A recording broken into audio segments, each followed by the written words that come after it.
Good afternoon, student. Today we study about HIV in children. Human immunodeficiency virus.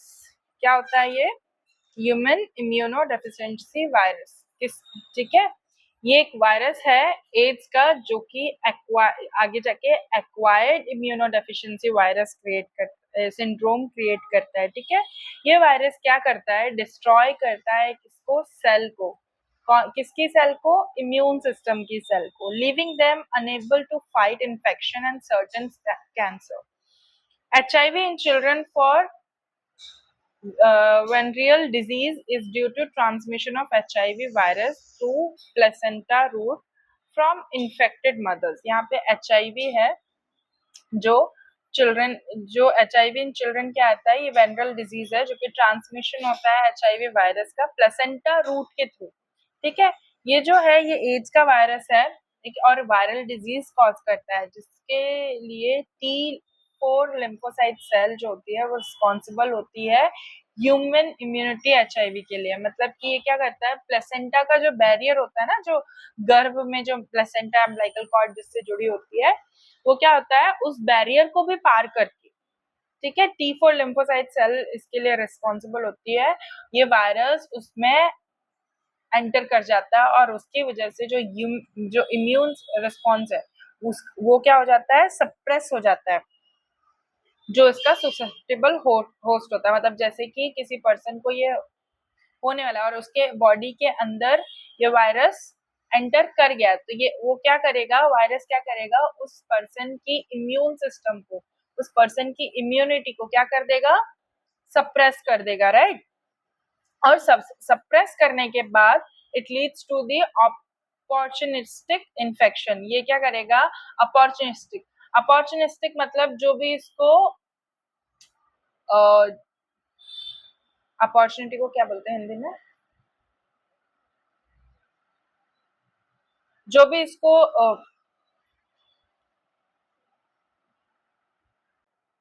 जो भी अगर इसको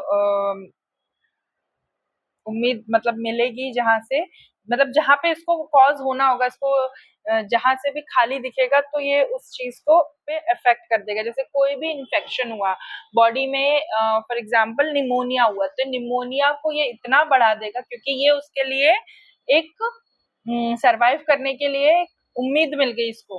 ठीक है, और ये उसको निहत्ता नहीं छोड़ेगा, वो तुरंत ही उस पर अटैक करेगा और तुरंत जो इम्यूनिटी है उसको सप्रेस कर देगा। जनरली क्या होता है, जब कोई डिजीज होती है, बॉडी में कोई डिजीज होती है, उस डिजीज की वजह से क्या होता है? जो बॉडी है वो इम्यून सिस्टम क्या करता है? एंटीबॉडीज डेवलप करता है और उसके अगेंस्ट में लड़ाई करता है, ठीक है, ताकि वो जो डिजीज है वो बॉडी को हार्म ना करे। लेकिन यहाँ पर HIV वायरस क्या करता है? इम्यून सिस्टम को ही सप्रेस कर देता है जिससे कि वो उससे लड़े ना और बॉडी में इन्फेक्शन के चांसेस बढ़ जाए। मतलब अपॉर्चुनिटी, उसको चांस मिल गया, वो चांस मारना चाहता था। वैसे ही वो सोच के बैठा था कि मेरे को तो बस कैसे भी करके अपॉर्चुनिटी मिले और मैं फिर उस अपॉर्चुनिटी का अच्छे से फायदा उठाऊंगा, इस तरीके से। तो चाइल्ड के जब बच्चा होता है, जो बच्चा होता है उस टाइम पे वो इस इन्फेक्शन से सफर इसी तरीके से करता है, मदर से बैरियर करके ये क्रॉस हो जाता है किसमें? बच्चे में। ठीक है, mother to child transmission is the most way that children become infected with HIV. Mother to child transmission of HIV is spread of HIV from HIV infected woman to her child during pregnancy, childbirth, also called labor and delivery. यहाँ पे क्या हो रहा है? Mother से child का transmission कैसे spread हो रहा है? HIV इन्फेक्टेड वुमेन में या ड्यूरिंग प्रेगनेंसी के टाइम पे, चाइल्ड बर्थ या लेबर के टाइम पे भी ये फैल सकता है। लेकिन ये पता है क्या होता है? मदर जब प्रेगनेंसी हो रही है तभी या तो फैल जाएगा, या फिर जब मदर से बेबी बाहर आ रहा है, लेबर हो रहा है, तब ये इन्फेक्शन फैल सकता है। या फिर ब्रेस्ट फीडिंग की वजह से, ब्रेस्ट फीडिंग मतलब कि ब्रेस्ट मिल्क हो रहा है ना सिक्रेट, उसकी वजह से, या फिर मदर टू चाइल्ड ट्रांसमिशन हो सकता है, जैसे कि पेरिनेटल ट्रांसमिशन, जिसमें कि जो क्या बोलते, ऐसा होता है ना कि जीन्स की वजह से ट्रांसमिट हो गया, तो उसकी वजह से भी ट्रांसमिट हो सकता है। फिर आता है मोड ऑफ ट्रांसमिशन में mother to child transmission, infected blood transfusion, use of infected syringe and needle, breast feeding from infected mother, sign and symptoms of HIV। देखो ट्रांसमिशन क्या क्या है, mother to child, infected blood transfusion, use of infected syringe and needles, breastfeeding from infected mother। ठीक है। फिर sign and symptoms क्या है इसके, the initial symptoms of acute HIV infection में include headache, diarrhoea and for more than 1 month nausea and vomiting. 1 महीने से ज्यादा अगर हुआ तो नोजिया और वोमिटिंग भी हो सकते हैं, डायरिया भी हो सकता है, हेडेक भी इसमें होगा। ठीक है। फिर आता है help mother initiate breast feeding with in half an hour of birth. Mother को क्या करना है, हेल्प करना है, ब्रेस्ट फीडिंग कराना है बच्चा पैदा होने के आधे घंटे बाद ही। ठीक है। Show mother how to breast feed, mother को बताना है कि किस तरीके से ब्रेस्ट फीड कराना है। मेंटेन लैक्टेशन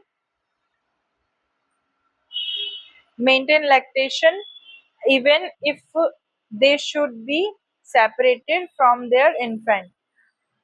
लैक्टेशन करवाना ही है, मतलब ब्रेस्ट फीड करवाना ही है। अगर मदर और बच्चे को अलग अलग भी रखा गया है तो भी ब्रेस्ट फीड कराना ही कराना है। Give newborn infant to food और drink than breast milk unless medically indicated. जो न्यूबॉर्न है उसको खाना या पानी नहीं पिलाना है, नहीं खिलाना है, सिर्फ दूध ही पिलाना है। और नहीं तो क्या होगा, मेडिकल इंडिकेटेड हो जाएगा, मतलब कि इससे चांसेस बढ़ जाएंगे न्यूबॉर्न को सर्वाइव नहीं करने के। ठीक है, क्योंकि बच्चा है छोटा सा, उस खाना नहीं पचा पाएगा, है ना, इस तरीके से। फिर आता है प्रैक्टिस रूमिंग इन।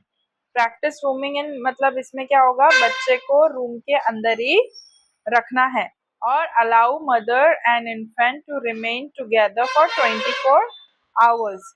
यहाँ पे प्रैक्टिस करना है रूमिंग इन की, और उसके बाद मदर और इन्फेंट को 24 डेज तक एक साथ ही रखना है। ठीक है। Encourage breast feeding on demand, यहाँ पे ब्रेस्ट फीडिंग इनकरेज करना है। ठीक है, जब भी बच्चे को जरूरत हो मदर को ब्रेस्ट फीड उसको करवाना है। ठीक है।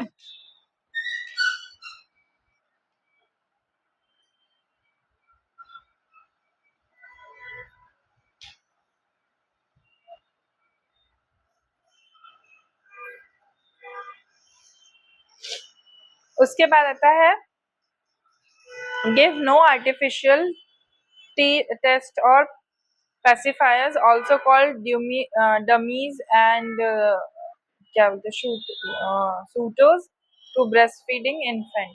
यहाँ पे कोई भी आर्टिफिशियली चीजें नहीं देनी है ना, या डमीज वगैरह या शूटर्स वगैरह ये सब नहीं देना है, ब्रेस्ट फीडिंग ही कराना है इन्फेंट। जैसे क्या होता है कि मदर का ब्रेस्ट फीड, देखो मदर से अगर ब्रेस्ट फीड नहीं करा रहे तो वो लोग क्या करते हैं, बॉटल देते हैं, निप्पल वगैरह बना के देते हैं, है ना, बच्चों को, ताकि वो पी सके, है ना। लेकिन यहाँ पे क्या है, जो इन्फेंट है उसको ऐसा नहीं कराना है। ठीक है, मदर से उसको ब्रेस्ट फीड कराना ही कराना है। फिर आता है foster the establishment of breast feeding support group and refer mother to them on discharge from the hospital और क्लिनिक। यहाँ पे मदर को क्या करना है, स्टैब्लिश करना है, ब्रेस्ट फीडिंग सपोर्ट करना है, रेफर करना है मदर को डिस्चार्ज के लिए हॉस्पिटल और क्लिनिक में। देखो इससे क्या होगा, मदर और बच्चे में बॉन्ड बनेगा, ब्रेस्ट फीडिंग सपोर्ट करना है। ठीक है। मतलब अगर मदर ठीक से नहीं पिला पा रही है तो उसको कोई हेल्प करे, ठीक है।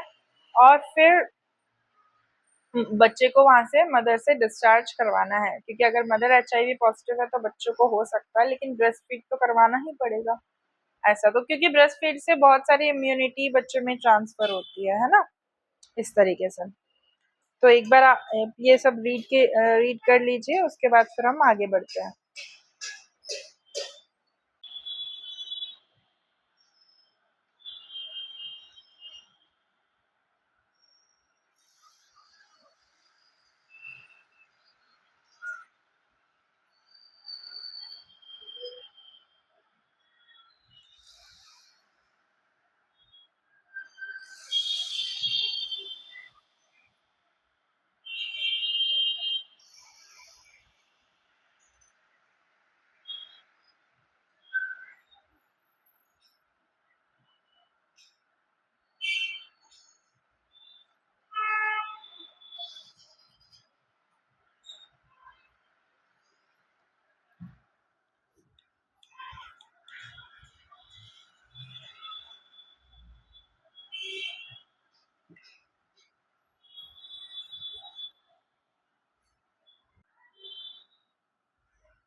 Okay,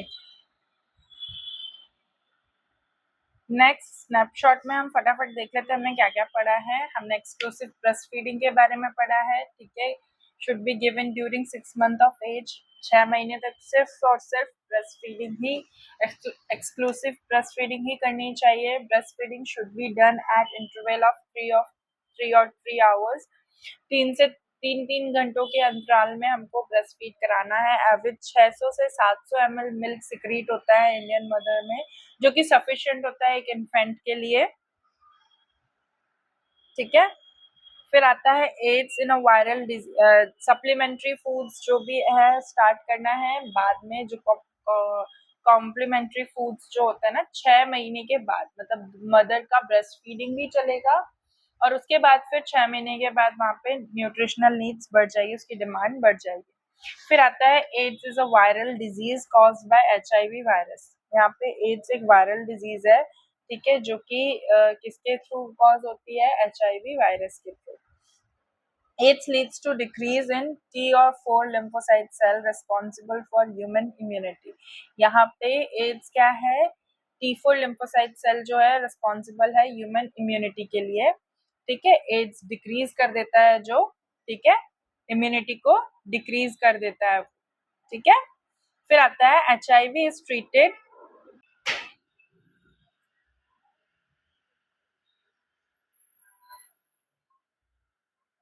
treated with medicine called antiviral drugs. The baby-friendly hospital concept was started in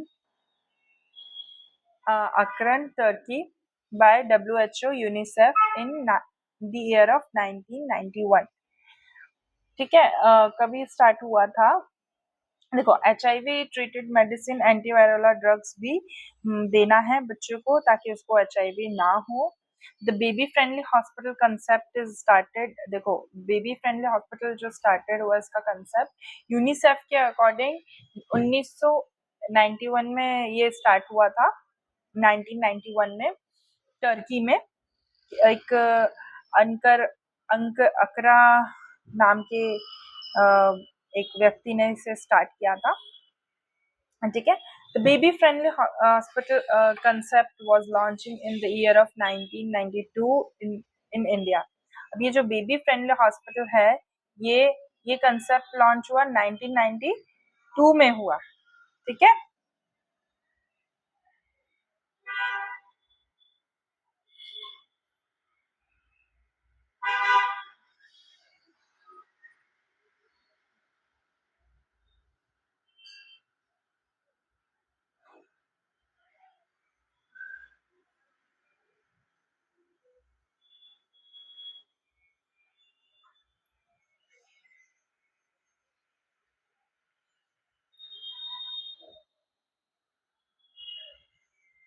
The main objective of baby-friendly hospital is to improve breastfeeding practice, improve antenatal care, prevention of diarrhea, prevention of feeding associated infection.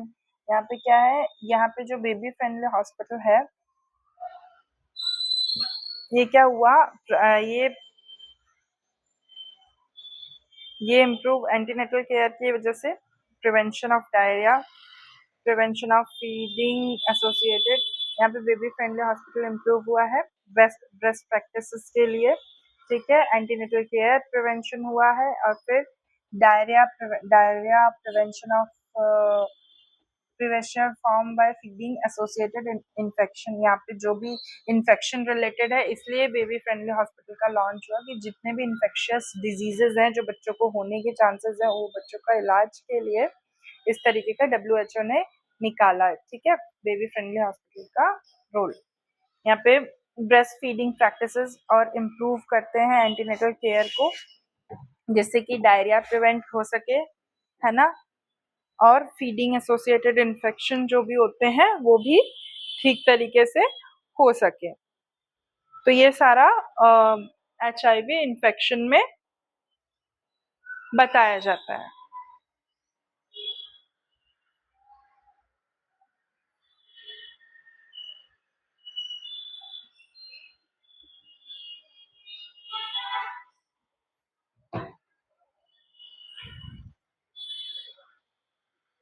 Okay, हमने क्या क्या पढ़ लिया? देखो, supplementary feeding schedule programme में timings भी बताई गई है, अर्ली मॉर्निंग कब होना है, ब्रेस्ट फीडिंग का कब होना है, ठीक है।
सो यहाँ पे प्रॉब्लम्स ऑफ ब्रेस्ट फीडिंग में insufficient breast milk, unsettled baby, cracked nipple, sore nipple, retracted nipples की वजह से भी यहाँ पे ब्रेस्ट फीडिंग में प्रॉब्लम होती है। ठीक है, देखो वीनिंग मेथड जो होती है ना, वीनिंग मेथड जब बच्चों के दांत आ रहे होते हैं आफ्टर 6 मंथ, उस कंडीशन में क्या होता है, मदर को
तो उसमें हमको ब्रेस्ट मिल्क खिलाना पड़ता है, और जब दांत आ रहे होते हैं बच्चों के तो हमें थोड़ा थोड़ा सप्लीमेंट फूड देना पड़ता है।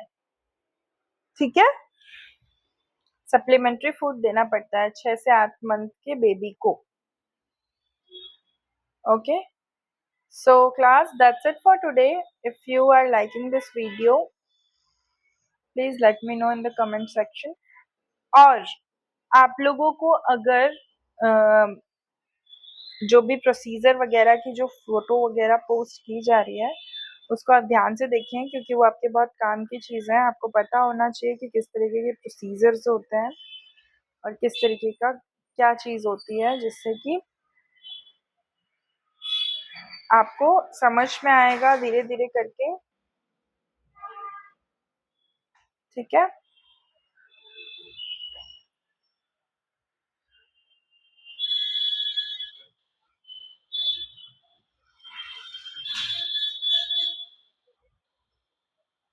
Thank you for watching.